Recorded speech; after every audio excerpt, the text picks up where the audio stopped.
Hello, everybody. Scott Golden here with the AW Rampage review for the overall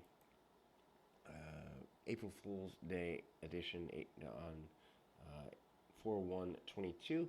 Young Bucks defeating Top Flight in 10 minutes 48 seconds. Also, Excalibur, Ricky Starks, and Jericho and Taz on commentary. Four-man booth. Yuck, bad idea. Anyway, Nick and Dante start out. Lock up. Nick arm drags Dante, but Dante rolls through and tries to send Nick out to the floor. They both end up on the floor, trying drop kicks and missing. Darius catches Matt with a shoulder block from the apron. Dante clotheslines Matt in the corner. Darius suplexes him out of the corner. Darius then slows the match down and works over Matt's arm.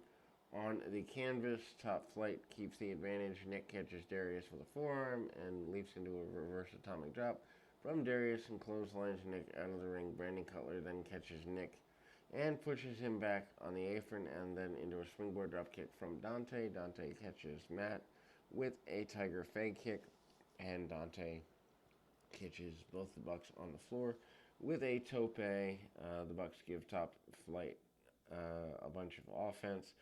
Well, they should. I mean, they're just going to squash them like they did Private Party 2 years ago, but hey. Anyway, Dante tries to hold the ropes open for Nick to get back in the ring. Nick takes him out with a super kick. Then Darius gives chase. Matt catches him with a super kick on the floor because we need super kicks every 13 seconds. This allows the Bucks to take control. Darius then takes a powerbomb into a buckle enziguri combination from the Bucks in the corner, and then the show goes to commercial. Back from the break, Dante dives off his brother's back and into a headlock takeover on Matt, which is an interesting spot.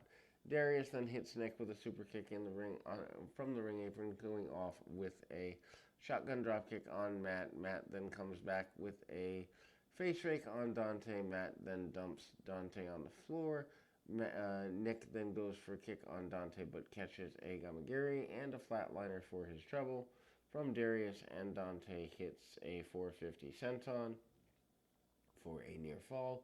Nick then tries German suplex on Darius, but then the brothers throw each other over, and so Darius is behind them, and then this sends Dante into Nick from behind, rolling into a German suplex for a near fall. Darius then goes for a double jump moonsault, but Matt shoves him off into the barricade. Darius then catches Matt with a Spanish fly. Darius and Nick exchange forearms in the ring.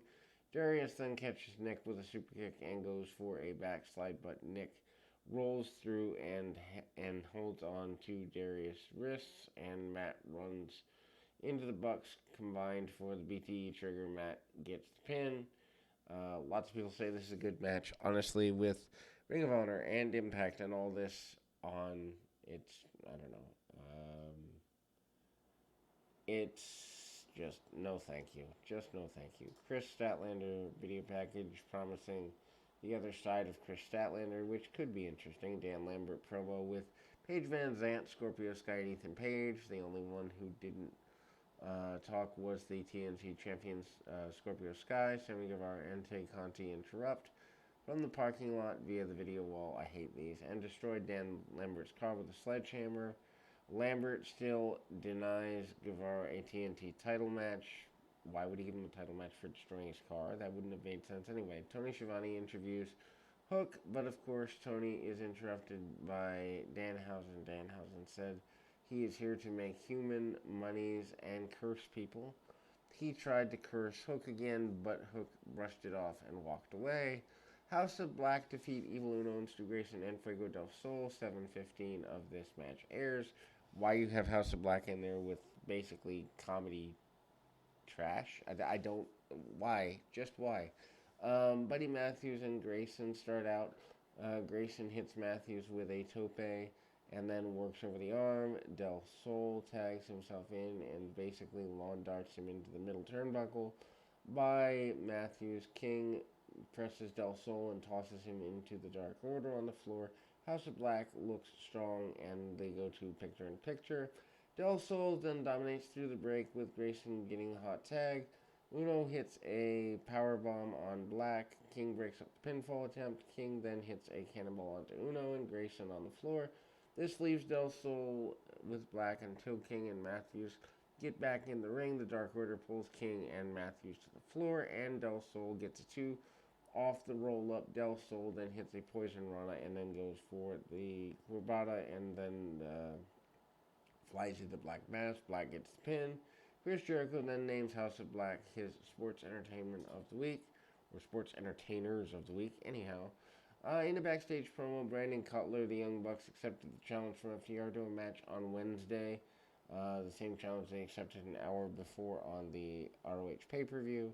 So I guess they're trying for symmetry. Anyhow, Jamie Hayter with Rebel defeats Sky Blue in an Owen Hart Cup qualifying match. Britt Baker is not at ringside because she's boycotting AEW until they return to Pittsburgh next month. Blue gets a pair of near falls early, goes for small packages, and Hayter comes back with a backbreaker after another brief flurry of offense. Hayter folds up. Blue then hits a backdrop driver. Blue hits a superplex and goes to the top rope, but Hayter then caught her with a superplex and rolls through into a brainbuster. Hayter follows up with a ripcord clothesline and gets the pin. Decent match. Sky Blue and Jamie Hayter are really good talents. Penta and Alex Abrahante's promo. Death Triangle has not forgotten about House of Black, and House of Black shouldn't forget about them. I don't know if anybody actually cares. Anyhow, we go to Dynamite Hype for Wednesday. FTR and the Young Bucks. Now for the Ring of Honor and AAA Tag Team titles. Hardy Boys have Butcher and Blade in a tables match, and Adam Cole and Christian Cage. Main event promo, Hobbs promised to make Lee bask in defeat. Cool promo. Lee thinks Hobbs should be prepared to bask in his glory. Both men are really good, and it's time for the match to begin. Keith Lee defeats Powerhouse Hobbs. Really good match. I wish they'd actually built it a little more and done some more with it. But anyhow, just as a general rule, Keith Lee is hugely over, spends the end of the match sucking in the cheers. Taz calls this match a hoss fight, and it is. Lockups, Hobbs then grabs a side headlock. Lee shrugs him off. Both guys exchange shoulder blocks, and then Hobbs hits Lee with a pounce. Lee responds with a pounce of his own, and that sends Hobbs to the floor. During the last break, Hobbs sends him into the barricade and then uses the ring post. Hobbs then hits a bunch of knees into the chest of his opponent and hits a lariat for near fall. Lee then comes back with overhand chops and a forearm. Lee buries Hobbs with a lariat for near fall. Lee then goes for the spirit bomb, but then hits a spinning power slam for near fall. Lee avoids the avalanche in the corner and hits his own avalanche for his own trouble. After Lee connected with a headbutt on Hobbs, Starks ran into the ring from the commentary table with a steel chair. Lee then punches the chair out of Starks' hands and Swerve Strickland runs out, attacks Starks. Back in the ring, Hobbs hits a spine buster on Lee and gets a visual pin, but the referee was on the floor dealing with Starks and Strickland. Taz leaves the commentary booth to get the ref back in the ring, and Lee gives Hobbs a Big Bang Catastrophe and gets the pin.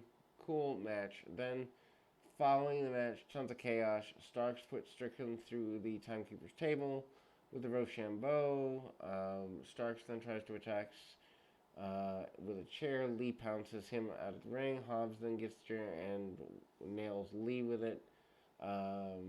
Starks then sets up another table in the corner and beats Lee with a shoe. Lee makes a comeback, but Hobbs then speared Lee through the table, ending the show. Really good show for what it was. Well, really good couple of matches. Not a fan of the Bucks match, but I don't think there's a Bucks match on the planet I would be a fan of. The main event was really good. The women's match with Jamie Hayter was really good, and AEW is firing pretty much on all cylinders. They just need to get the roster trimmed down and only give A-quality stuff, and they could literally trounce WWE in the next few years.